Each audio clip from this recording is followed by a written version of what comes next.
Nací en Casilda, un pueblito, una ciudad pequeña, de acá, que está acá a 50 kilómetros. Mis padres, mi madre era una artista, una persona que pintaba muy bien, gente común, normal, pero mi mamá era una persona muy creativa, tocaba el piano, una mujer con mucho buen gusto, nos hacía la ropa a todos. Siempre una persona muy activa.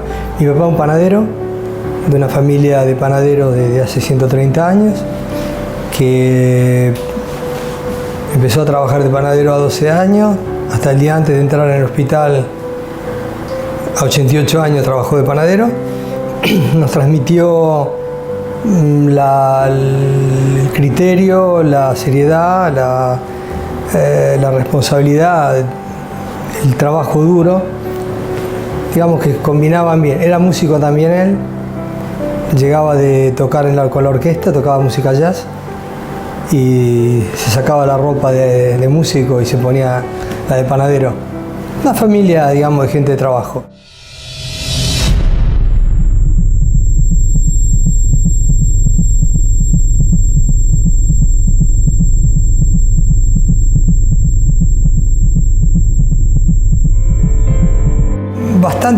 Bastante pibe, sí, tipo unos 10 años, 9, 10 años más o menos, porque a mí me gustaba mucho las materias artísticas, me gustaba diseñar, me gustaba modelar, pero también me interesaban las materias técnicas, científicas, y un poco que vi como en el auto todo eso.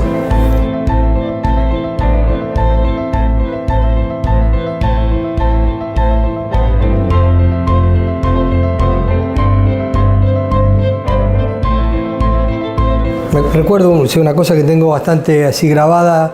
En mi casa había hay un balcón en el segundo piso y donde mi mamá tenía plantas con todo vidrio, y abajo estacionaban los autos de una fábrica grande que había enfrente, y me acuerdo que estacionaba un Fiat 1500 familiar y yo lo miraba y ya me lo imaginaba diferente, ya imaginaba con otra forma. Entonces me ponía ahí a diseñarlo, y me había hecho un pequeño tallercito donde mi mamá planchaba, piecita le llamábamos, y en este tallercito con madera balsa, con yeso, los materiales que un chico podía trabajar, iba construyendo estos autitos. Los diseñaba primero, hacía las vistas y después construía el modelo, y en mi fantasía los construía para presentarlo a los salones, y le decía a mis amigos: estoy haciendo el auto para el Salón de Torino, estoy haciendo el auto para Ginebra, y era pibe, qué sé yo, tenía 11, 12 años cuando hacía esas cosas. Esos modelitos todavía, una buena parte, no todos, pero una buena parte los conservé, los tengo, están en el museo de la fábrica, y así un poco empezó esta pasión, pero ya cuando tenía 12 años estaba convencido de dónde iba a ir, del camino que iba a hacer. Ya siempre lo hice de manera muy seria, o sea, con responsabilidad. Siempre hacía eso, para mí era el modelito que presentaba realmente en el Salón de Torino.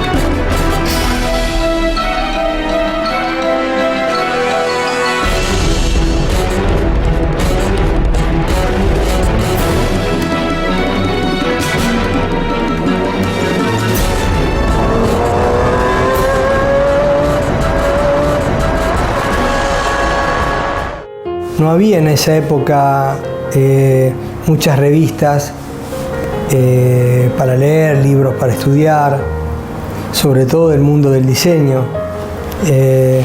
Llegaba una revista que se llamaba Automundo.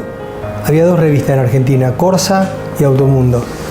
Y en esa revista aparecían las novedades de los autos que salían en Europa. Estaban más que todo concentradas en autos de carrera.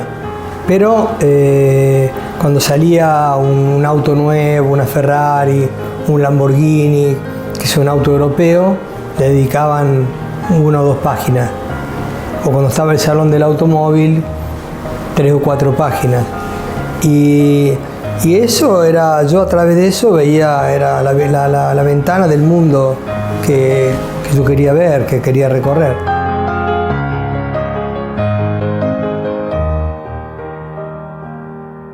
Me decía mi mamá que más o menos tipo 14, 15 años ya le decía que me iba a ir a Módena a diseñar y construir mis autos. O sea que Módena, donde están concentradas las fábricas de autos de gran turismo, Lamborghini, Ferrari, Maserati, ya tenía una gran energía, porque estamos hablando de 50 años atrás, yo tengo 62 años, estamos hablando de 50 años atrás, no es que estaba ahí internet, no es que en televisión hacía ver eso, era las pocas revistas que iba viendo, que te iban llegando, pero ya Módena tenía una gran fuerza.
Haber leído en selecciones del Reader Digest un artículo sobre Leonardo y haber leído esta frase que Leonardo dijo más de 500 años atrás, que arte y ciencia podían caminar mano de la mano, o de la mano, para mí fue, qué sé yo, como que se abrió una puerta del mundo que yo quería caminar, que el mundo quería recorrer.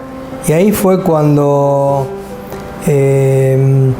me convencí o me di cuenta que no es que me interesaba estudiar una carrera universitaria para tener un título universitario, porque tanto no había nada donde estaban ambas cosas, ¿no? Eran disciplinas realmente completamente separadas. Así que ahí fue cuando empecé a estudiar todo lo que podía, con los medios que tenía. Después cuando empecé la universidad en La Plata, también, digamos, fui a hacer diseño industrial ahí, porque era la única universidad que había. Creo que había una en Mendoza, pero estaba lejos, fui ahí. Pero iba a haber materias de ingeniería. Después, cuando cerró la universidad, yo la hice uno de los periodos más difíciles, 74, año muy complicado. Y después volví a Casilda y empecé ingeniería en Rosario, en Pellegrini. Y no es que en definitiva me interesaban todas las materias, estudiaba las materias que me interesaban a mí, como también leía mucho de filosofía y seguía estudiando de arte, qué sé yo. Me hice un poquito mi carrera solo, no tengo ningún título de nada, soy un perito mercantil que salió de la Escuela Nacional de Casilda.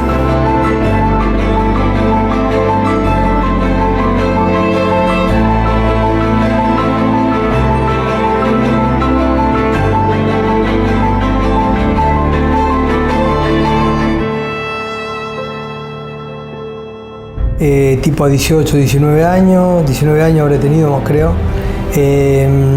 Empecé a hacer un taller en Casilda, en un terreno que tenía mi papá, que me lo dio, y junto con la ayuda de amigos que me dieron una mano a levantarlo, a hacer las paredes, los portones.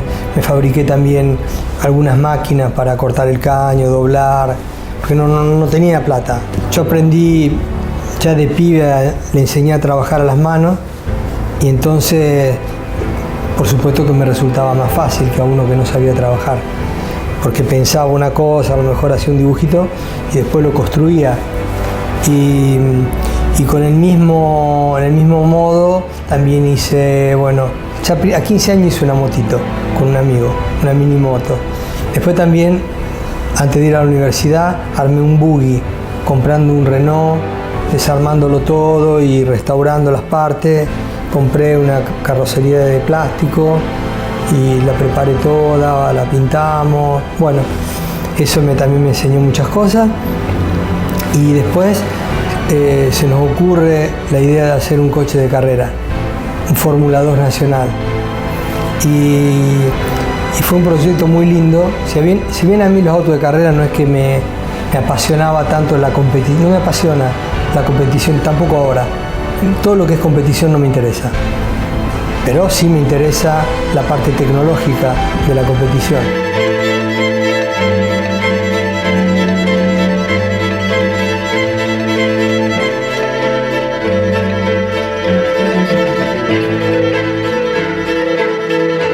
El hecho de haber hecho este coche, de haber hecho todo el desarrollo, la experimentación, fue una buena escuela.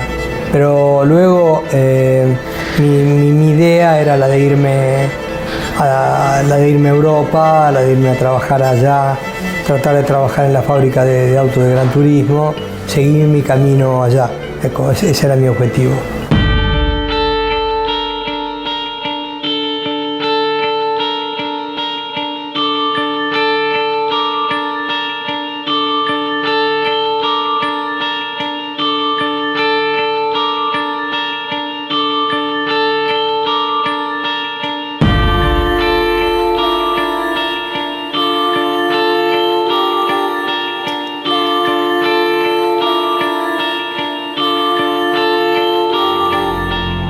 Bueno, Fangio aparece porque cuando empezamos a correr con el auto, con el Fórmula, Berta, que era mi ídolo, mi mentor, nunca trabajé con él, pero yo lo adoraba y lo apreciaba muchísimo, y lo aprecio todavía hoy, porque como técnico, como creativo, creo que fue lo mejor que creó Argentina. Y él, cuando presentamos el coche de Fórmula, claro, nosotros nos presentamos en un modo muy modesto, y él, me acuerdo que se acercó, estuvo viendo el auto y me dice: mira, si necesitas algo, tenía un camión impresionante, era el único que tenía todas las versiones de equipo de Fórmula 1, y si necesitas algo, el camión está, todo lo que está ahí está disponible. Y bueno, ahí se creó una linda relación con Oreste, y un día le dije que me quería ir a trabajar a Europa, y si él conocía a alguien. Entonces él me dijo: mira, yo conozco más gente que está en el mundo del racing, Sí, pero yo quiero ir a trabajar a alguna fábrica de auto deportivo. Entonces me dice, mira, Fangio conoce mucha más gente que yo, y fue ahí cuando él le habla a Fangio, y después Fangio nos recibe. Fui con un amigo a Buenos Aires y nos recibe ahí donde estaba la presidencia de Mercedes, en el Libertador. Y sí, fue un encuentro realmente lindo, extraordinario con Fangio. A Fangio le hago ver una carpeta con los trabajos que había hecho en Argentina, y bueno, dentro de todo era jovencito, habré tenido tipo 25 años más o menos cuando le hice ver eso, y había hecho cosas, mal o bien, pero la había hecho. Y entonces Fangio me dijo, hice muchas cartas de presentación, pero es la segunda vez que hago cartas de recomendación, que no es lo mismo. No es lo mismo también desde el punto de vista de la responsabilidad mía hacia él, ¿no? Y la primera vez que había hecho una carta de recomendación le había ido muy bien, con una persona que había ido a trabajar en Maserati, que le había hecho quedar bien, no lo había desilusionado, y entonces me prepara 5 cartas para Enzo Ferrari, Giulio Alfieri, que era el ingeniero que había hecho la Maserati con la que Fangio ganó el campeonato mundial, Kitty, que era el capo del Alfa Romeo, del equipo Alfa Romeo, Autodelta, Enzo Sela, que hacía coches de Fórmula 1, y de Tomaso, que hacía coches deportivos. Con esas cartas, en diciembre del año 82, me voy a Europa, a Italia, empiezo a recorrer, y el lugar que más me gustó, tuve posibilidad de trabajar en la Ferrari en la parte de racing, pero no me interesaba el racing. Yo le dije que había ido para diseñar autos de este tipo, y me dijeron los autos, el ingeniero Forghieri, con el cual sigo teniendo una muy linda relación, me dice, los autos de Ferrari los diseña Pininfarina, nos los diseñamos acá adentro. Bueno. Entonces fui a la Lamborghini y ahí encontré a Alfieri, y bueno, vio la carpeta con los trabajos, fue bien el encuentro, y se plantea la posibilidad de trabajar en el proyecto del Jeep que estaba por arrancar, y del LM,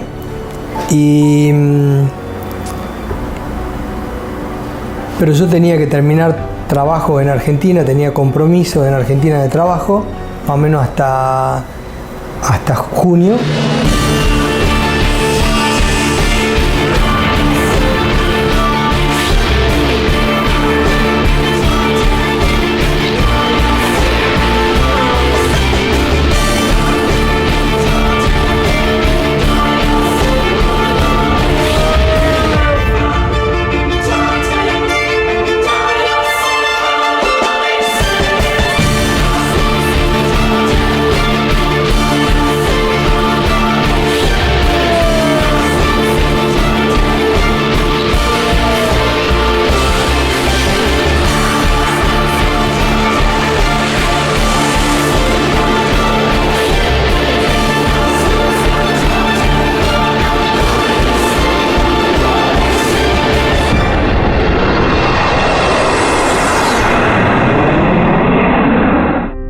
Y en tanto que terminaba los trabajos, llega una carta de Alfieri diciendo que lamentablemente la crisis que había era muy grande, que los proyectos no habían arrancado, y que había tenido una buena opinión de lo que había visto, pero que espere tiempos mejores. Así que yo me había casado al mismo tiempo, y claro, era una gran responsabilidad irme con una chica de 19 años para allá. Lo comentamos solamente con un par de amigos, y en junio, yo me voy en junio lo mismo, y Cristina el mes siguiente, y claro, llegué sin ningún tipo de trabajo, así que había unos parientes lejanos que me dieron la oportunidad de estar unos días con ellos, Y ahí nomás el segundo día estaba trabajando en un vivero plantando arbustos. Después de tipo 10 o 15 días después conseguí un trabajo de soldador del acero inoxidable. Una cosa positiva fue que yo le enseñé a mis manos a trabajar. Entonces, ya acá en Argentina. Y acá medio que tenés que arreglarte. Entonces, ese arreglarte después te sirve. Y así que me compré la primera bicicleta. Después compramos la bicicleta para Cristina. Y yo me iba con la bicicleta a trabajar, tipo 10 kilómetros. Y ahí nos cargaban en un camioncito y nos llevaban a los distintos lugares donde se hacían sobre todo trabajo de instalación y mantenimiento de tanques de acero inoxidable, y yo soldaba.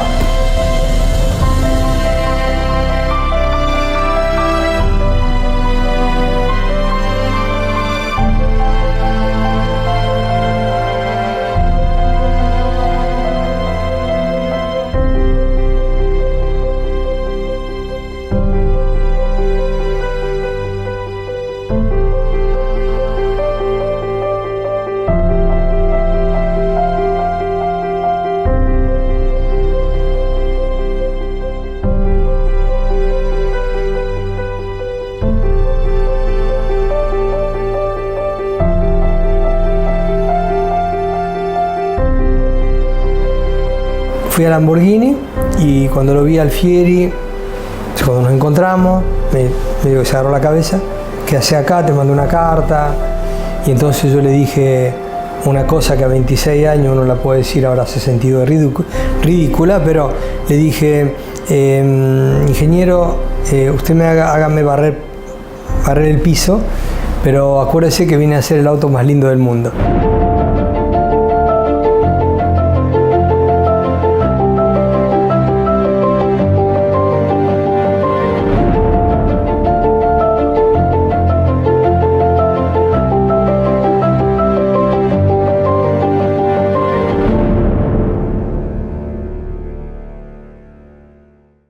Arranco ahí como obrero y fue bien, me gustó arrancar de abajo en el reparto, en el área experimental de la carrocería, pero ya tipo en un año me ofrecen ser el capo de esa área ahí, que le dije que no. ¿Y por qué le dije que no? Porque había personas que esperaban de mucho tiempo antes. Sigo trabajando en la parte experimental y después trabajo en el proyecto del Jeep, del LM, en la construcción, en el diseño. Y ahí se le ocurre de hacer un auto en fibra de carbono, en materiales compuestos. Y era propio al inicio, era los primeros Fórmula 1, digamos, construidos por compañías, sobre todo aeronáutica, tipo la Lockheed que hizo el McLaren, o compañías así, pero en el campo del auto deportivo no había nada. Inclusive los materiales, los procesos eran completamente desconocidos. Y me ofrecen de hacerme cargo de este proyecto. Y como buen corajudo, lo acepté y con 4 chicos, pibes jóvenes, arrancamos a hacer el auto. Los medios eran muy limitados, no teníamos autoclave, que es la máquina que te sirve para cocinar la fibra de carbono, teníamos solamente una bomba de vacío y un horno de carrocería, pero en definitiva el auto lo hicimos, funcionaba y bueno, fue una experiencia para mí muy positiva, porque ahí vi qué potencial tenía esta tecnología, si bien estaba todo por hacer.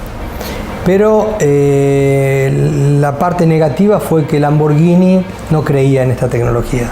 O sea, se terminó ese proyecto y para ellos se terminó todo.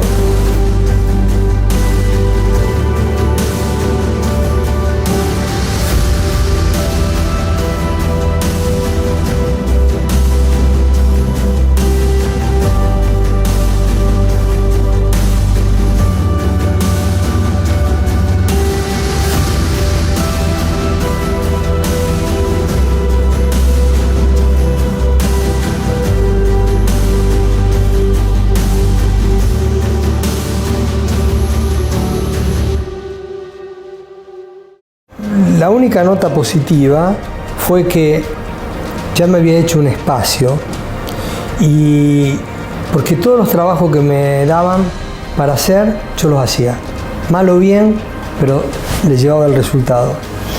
Entonces me dieron mucha libertad, cada vez me fui ganando más libertad.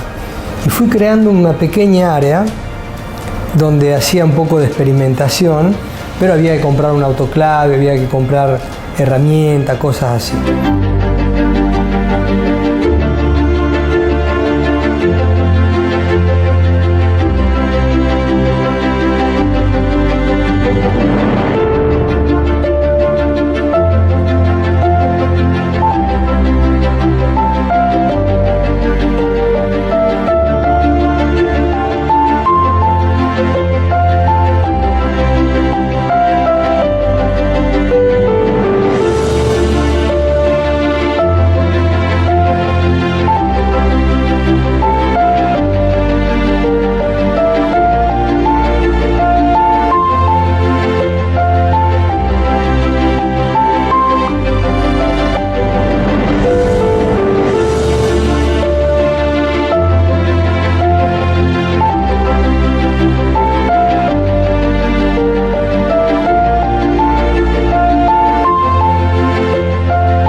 En el año tipo 87 más o menos me piden de hacer el diseño de la Countach Anniversary para festejar los 25 años de la Lamborghini.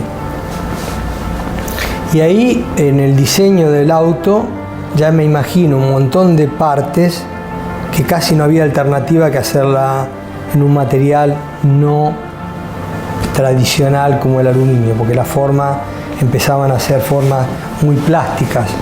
Además el auto tenía que ser homologado en Estados Unidos. El Countach ya tenía 17 años, no se vendía más porque era un auto que estaba viejito, pero había que hacerlo vivir un poco más, unos dos años más, porque estábamos muy atrasados con el proyecto de la Diablo, que fue el modelo sucesivo. Y bueno, en el desarrollar este proyecto, ahí me dieron carta blanca, no quisieron ni siquiera ver los diseños, me dijeron tiene que estar listo dentro de 3 meses, hacelo como quiera, como te guste, lo importante es que esté listo el auto. Ahí le pregunté cuánto había que hacer, me dijeron 170, así yo me fui tarando más o menos para ver la inversión que había que hacer, porque una cosa que siempre estuve atento fue a eso. Nunca diseñé cosas que no se podían construir o que no había un proceso para construirlo, que costaba mucho, las cosas tenían que siempre ser, los proyectos tenían que ser siempre un poco realísticos. Eso le gustaba a la Lamborghini. Y ahí ya meto un montón de cosas de materiales compuestos, pero no querían comprar la autoclave. Así que terminamos haciendo los autos siempre en este horno, con ya pre-preg, o sea, con materiales como se utilizan ahora, pero cocinándolo solo con el vacío, donde lógicamente las características mecánicas y estéticas no eran el máximo.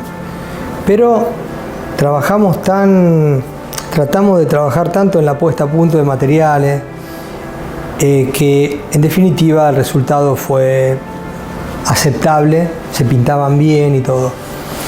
Y una nota positiva de ese proyecto, que también empujó a los otros, es que durante la presentación, en los 2 meses, digamos, que duró la presentación del auto, de los 170 autos previstos, se vendieron 670.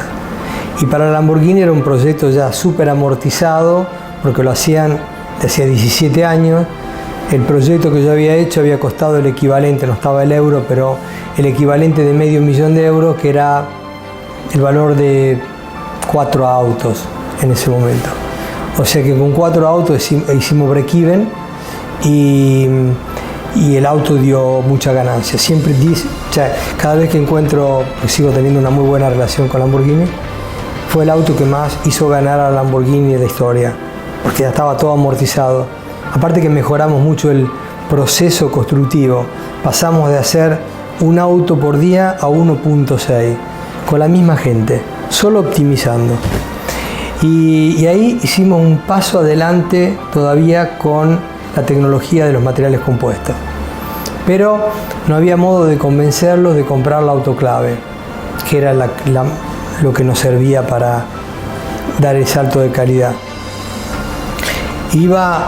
Era un martillo, iba siempre a joder al director general, diciéndole que había que comprar esta autoclave, hasta que un día el tipo me dice, basta, si la Ferrari no tiene una autoclave, ¿por qué la tenemos que tener nosotros?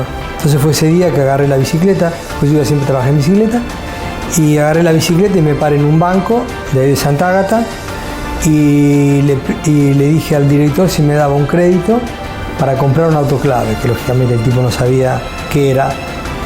Y entonces le dije, me dice, ¿la autoclave? ¿Para qué la autoclave? Pues la quiero llevar a Lamborghini. Y bueno, yo tuve un gran coraje, pero él más que yo, porque me dio el crédito.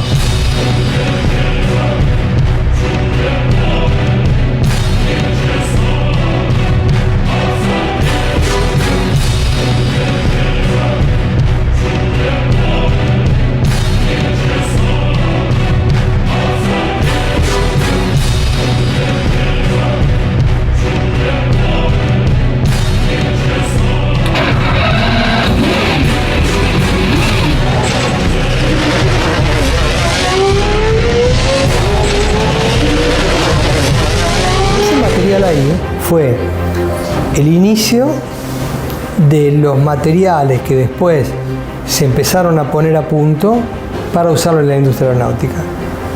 Y nosotros paralelamente fuimos desarrollando nuestros materiales. Y ahí creamos un sistema que era un material creado exclusivamente para el proyecto de la Diablo. Pero la Lamborghini no sabía que yo estaba haciendo eso. Un día le llegó una pieza hecha, terminada, el paragolpe de adelante de la Diablo, le doy un martillo y le dije que lo rompan. Y lo empezaron a martillar, todo pintadito, perfecto, y no lo pudieron romper. Y ahí fue cuando se convencieron de que el camino era ese. Y ahí fue cuando me dijeron, ok,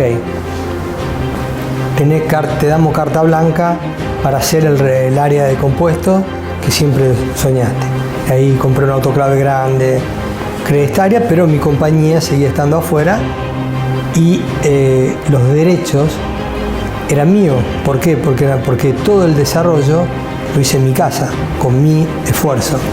Así que eso me dio la oportunidad de hacer crecer la empresa, hacer inversiones, qué sé yo. Me empezó a dar un poco más de autonomía.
Nuestra filosofía se basa mucho en el concepto de Leonardo, ese que me inspiró de pibe y que prácticamente se transformó en un poco en la base de nuestra compañía. El hecho de unir la parte artística con la parte científica. Digamos que la filosofía de la Pagani no tiene nada que inventamos nosotros, simplemente haber recogido esta enseñanza de Leonardo, que pensó así hace 500 años atrás.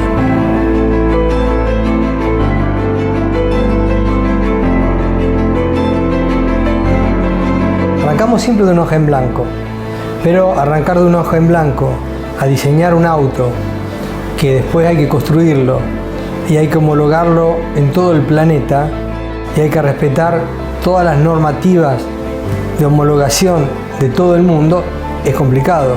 Ya arrancás con un montón de límites.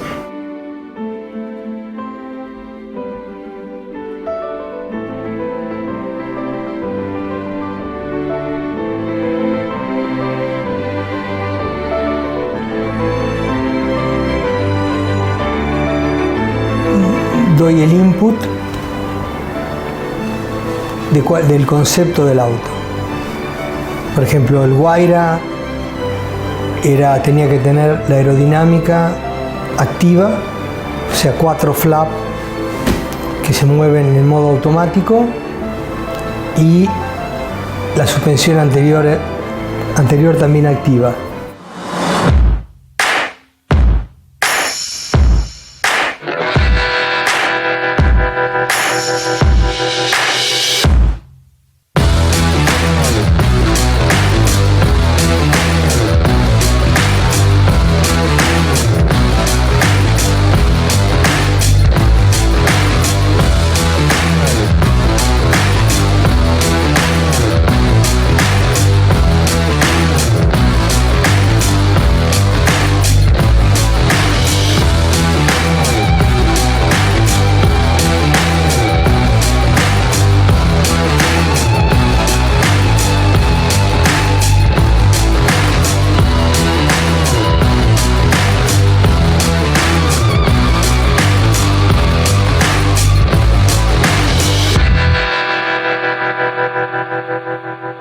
Un auto como el nuestro no nace solamente para ser aerodinámico o performante.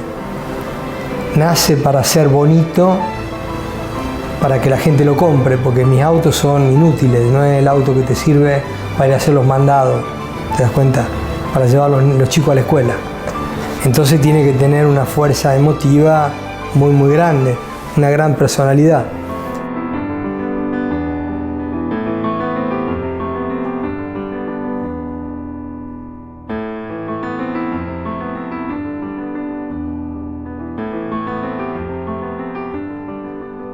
El Sonda, que fue el primero, era un coche donde te puede gustar o no, pero el auto tenía que ser diferente de todo lo que había. Si no, era fácil confundirlo con un Lamborghini, con una Ferrari o qué sé yo, con un auto así. O sea que tiene que ser algo único. Este es un input, que sea único y que sea original.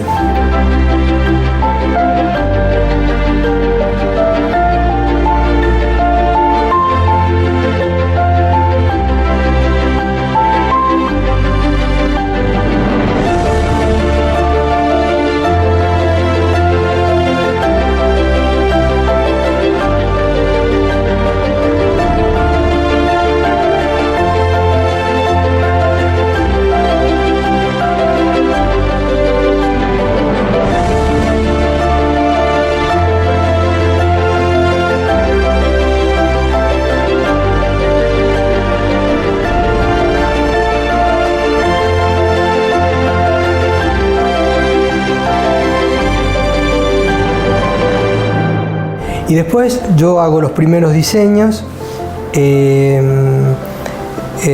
Lamentablemente sigo trabajando en modo tradicional. Yo no sé ni siquiera cómo se prende una computadora. Así que tengo el tablero de dibujo y ahí hago los primeros planos de forma. Meto la mecánica abajo, todo lo que sirve. Y ahora el tablero de dibujo lo tengo en mi pieza, porque tengo una linda vista, y ahí arranco con los diseños, después los llevo a la fábrica y después sigo todo el team, pero le doy también autonomía y libertad. O sea, dejo que cada uno se puede expresar su creatividad, porque son pibes jóvenes y son el futuro de la compañía. Yo tengo 62 años, no voy a seguir diseñando autos eternamente.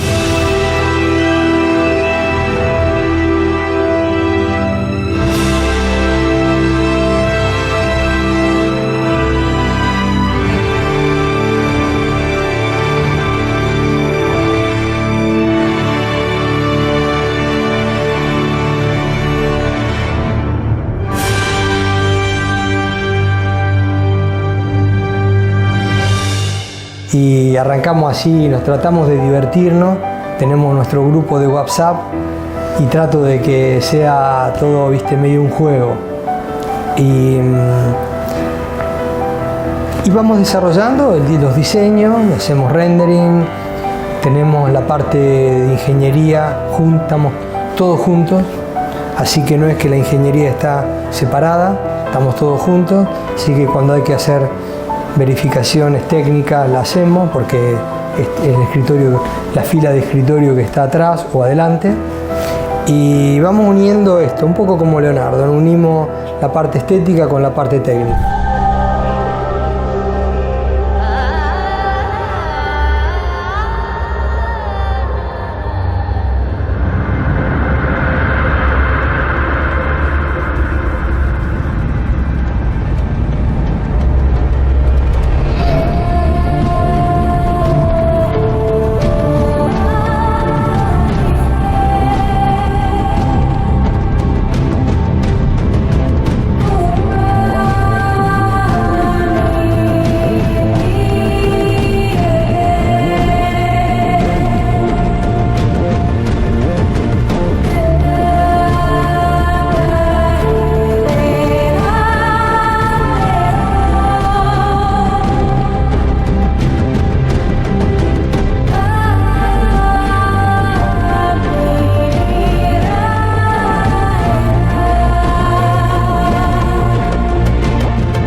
Te tenés que inspirar trabajando.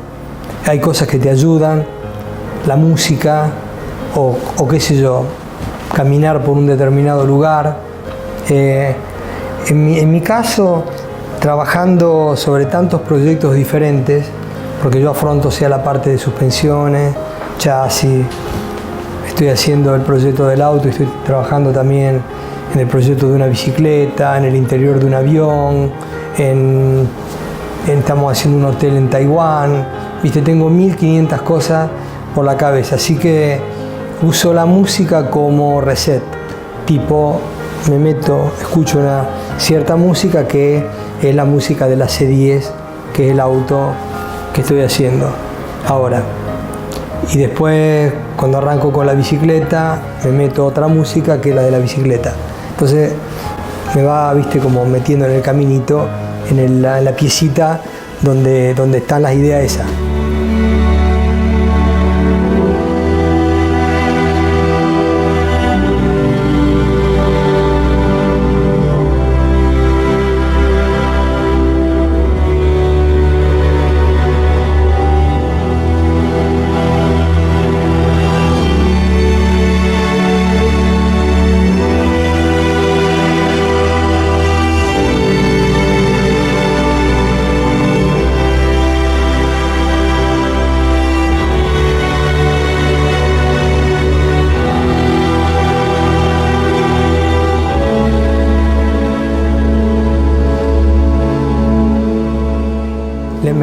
gusta mucho leer. Es raro que lea cosas de autos. Es muy difícil que lea cosas de autos. Y me gusta mucho leer y me hace muy bien. Y tipo leo unos 3 libros por mes. A la hora de la siesta y a la noche. Me encanta. Es muy energético. Dicen que quien lee, quien tiene la pasión por la lectura, vive 1000 vidas.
El Renacimiento fue el periodo que todos conocemos, donde los maestros y en general los artesanos se pudieron expresar creando este museo al abierto que es Italia. ¿Okay? Por muchos años me pregunté cuál era la llave del Renacimiento, ¿no? Porque yo decía, pero ¿cómo todo eso se desarrolló en un periodo histórico pequeño? Porque el Renacimiento no duró 500 años y venía de un periodo terrible. ¿Okay? Entonces, pensando, razonando, estudiando la vida de Leonardo, estudiando cómo fue todo eso, llegué a una conclusión mía, que no puede no ser compartida, que el Renacimiento, que la llave del Renacimiento era la intelectualidad manual, la cabeza que piensa, que crea con todo lo que ocurre, las manos que realizan.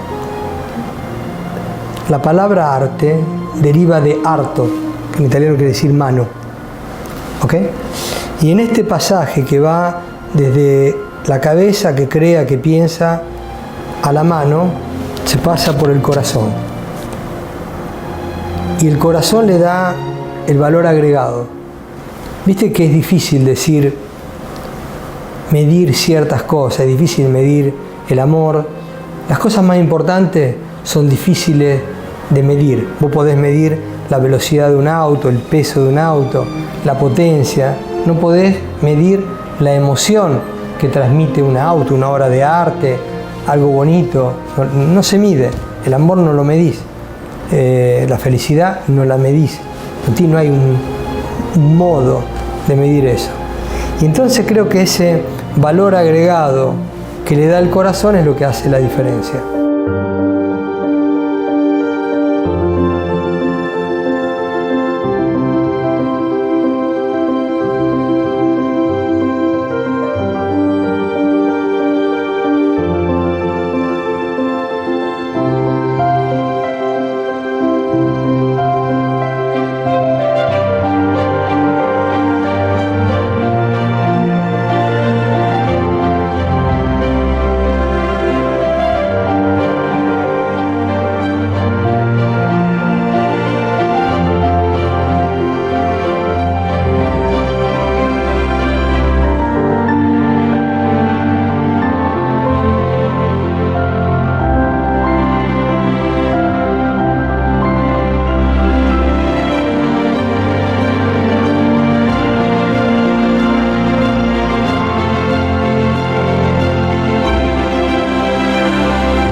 Por eso, y volviendo al artesanato,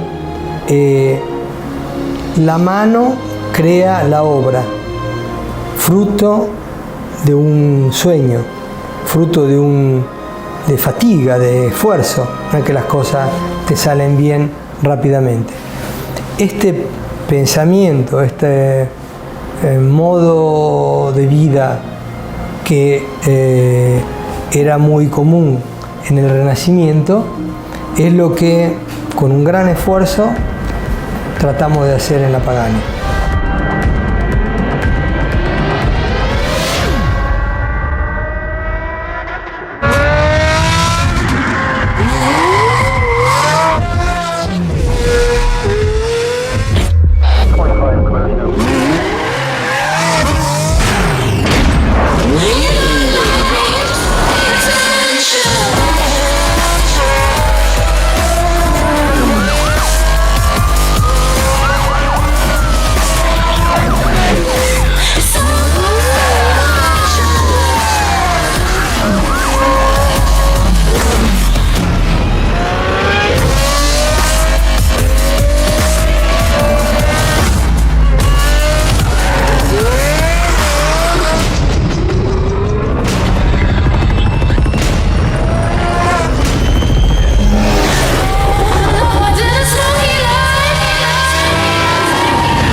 El Sonda, siendo el primer auto, en tanto yo no tenía plata para hacerlo, por lo tanto tenía que ir juntándola solo para comprar las cosas que me servían, materiales para construirlo, porque en definitiva el diseño y los modelos, el diseño los hice prácticamente yo con otro pibe, y los modelos los construía con un chico que trabaja conmigo todavía.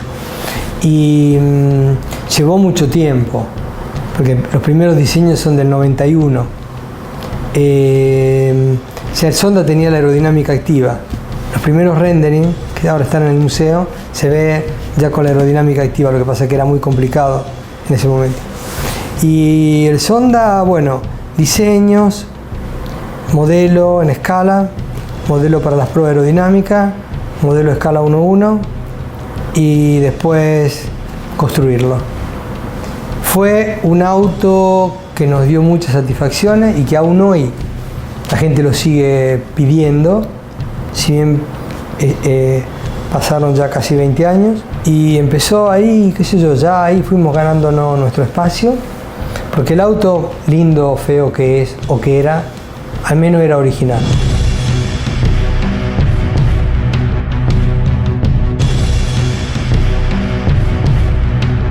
Sonda es un auto súper fácil de manejar, propio re fácil, te subí en un ratito sos amigos, si bien un auto que cuando lo ves así te da un poco de temor, pero un auto muy una dinámica, un auto muy sincero, muy propio fácil. Por eso por 7 años detuvo el récord con los distintos modelos, es el auto que más récord de Nürburgring hizo, por 7 años. En nuestra historia tiene 19 años y por 7 años los diferentes modelos tuvieron el récord, ni Porsche pudo lograr eso. Así que un auto que aparte que nos permitió de crecer, de transformarnos en una pequeña casa automovilística.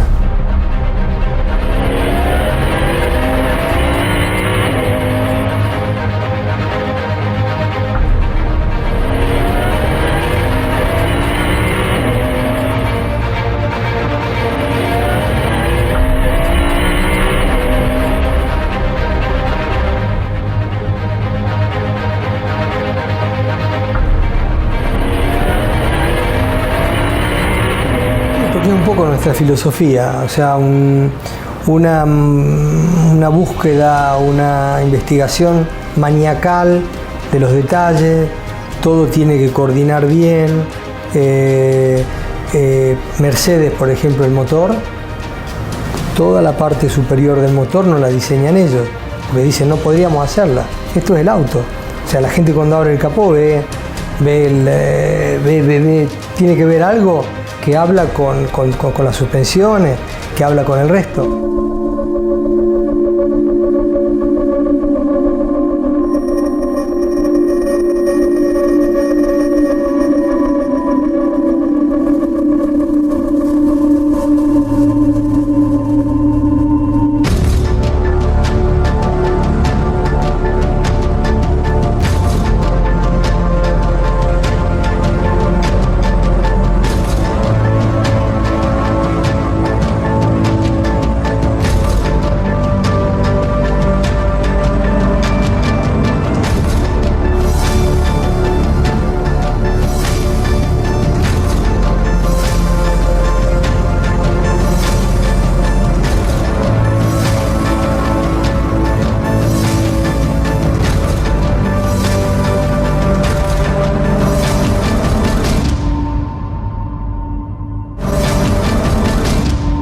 En un auto como el nuestro, cuando abrís los capot, trasero o delantero, pero trasero, hay más de 700 partes a vista. Y si hay solamente una que desentona, es como en una orquesta cuando uno desentona, se siente ese, no se sienten todos los otros. O sea que el ojo va a ver la cosa más fea. Leonardo da Vinci decía: nos atrae el bello y el bruto, o sea, la cosa linda y la cosa fea. Si vos tenés 700 cosas, pero hay solamente una fea, tu ojo va a ver esa. O sea que no hay nada que tiene que desentonar. Y esa es un poco nuestra misión. ¿Por qué? Porque nuestro cliente se acostumbró a eso. El auto tiene 10.000, más o menos, 9.800 partes, considerando el motor una pieza única. Un Guaira tiene 9.800 partes, 1.400 tornillos y tuercas, todas de titanio y todas con la marquita Pagani arriba.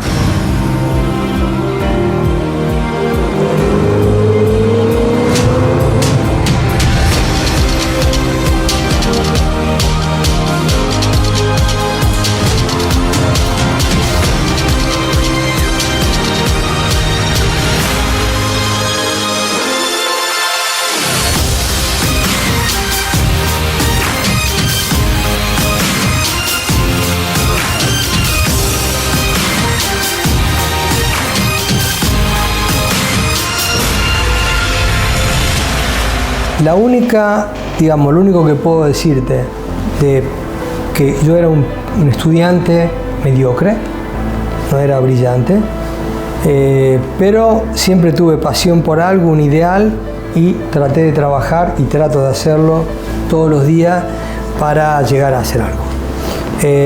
Hay que tener disciplina, rigor, una caída, aunque te lastimes, te tenés que levantar y darle. Tenés que seguir tu intuición. Cuando tenés 20 años, 15 años tenés energía, cuando tenés 20 tenés energía, cuando tenés 60 tenés menos, pero hay que ir aprovechando cada momento de manera con convicción. Todos los años fueron fáciles y difíciles. No hay...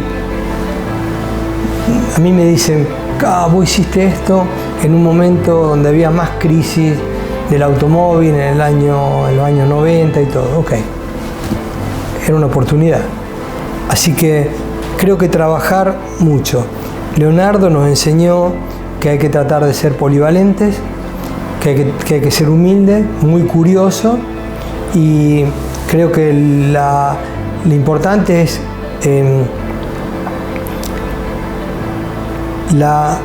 ser consciente de lo que es nuestra capacidad.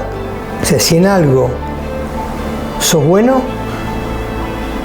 desarrollarlo, y eso te da energía, seguridad. Pero al mismo tiempo, preguntarte si sos ignorante en otras cosas. Porque si vos reconocés que sos ignorante, tenés la posibilidad de cambiar. Si pensás que sos un fenómeno, no vas a tener la posibilidad de cambiar. Teniendo un maestro como Leonardo da Vinci, yo estoy siempre atrasado 6.000 años, porque con lo que hizo Leonardo, cualquiera que haga cosas hace poco. Pero lo importante es hacer cosas todos los días.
Amo Italia y sí, me la imaginé en un modo y me imaginé el auto y hice sueños, soñé todo esto, no sé, tal vez más de lo que es, pero como sigo viviendo en un mundo medio así de pibe, de fantasía, prefiero vivir en esta fantasía de pibe y sin ver ciertas cosas que son negativas y seguir viviendo este mundo medio de infantil.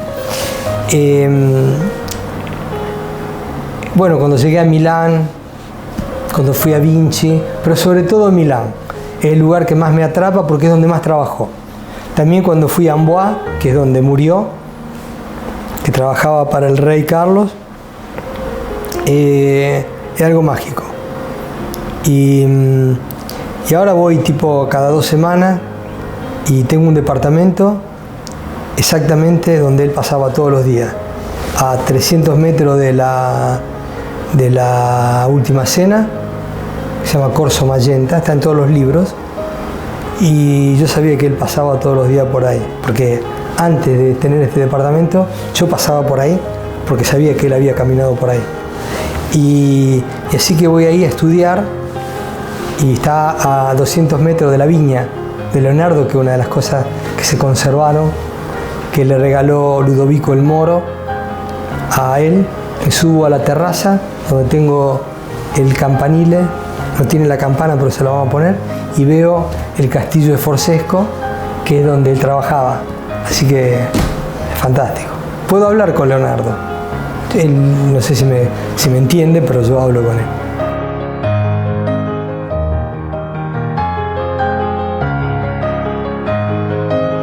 Leonardo, ¿cómo era? Era curioso, era humilde, una persona que observaba, era una persona que hablaba con vos y se ponía a la misma altura, era muy gentil, era completo y hizo cosas que en su momento eran imposibles. Muchos los critican porque no terminaba las cosas. Claro, ¿cómo iba a terminar en el 1500 un helicóptero? O un auto en el 1500, era difícil, La vida de Leonardo. Tendríamos que empezar a estudiarla en la escuela primaria, tendríamos que estudiarla en la escuela secundaria y en la universidad. El mundo funcionaría mucho mejor, estoy convencido de esto. El tipo era una buena persona, además, era una persona muy muy gentil, no era envidioso, era gentil, siempre se decía, acá lo tengo que estudiar un poco más, tengo que diseñar mejor, era uno realmente como tiene que ser.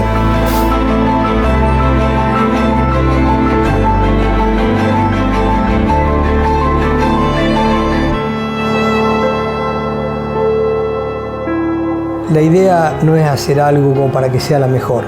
Uno tiene que hacer algo que sea lo mejor de lo que uno puede hacer. Por eso no me gusta la competición. Yo jugaba al tenis y tenía un buen estilo, pero no tenía el espíritu del ganador, no era un competitivo, porque siempre competí conmigo mismo para tratar de hacer mejor las cosas. Y ese es un poco también el lema de nuestra compañía.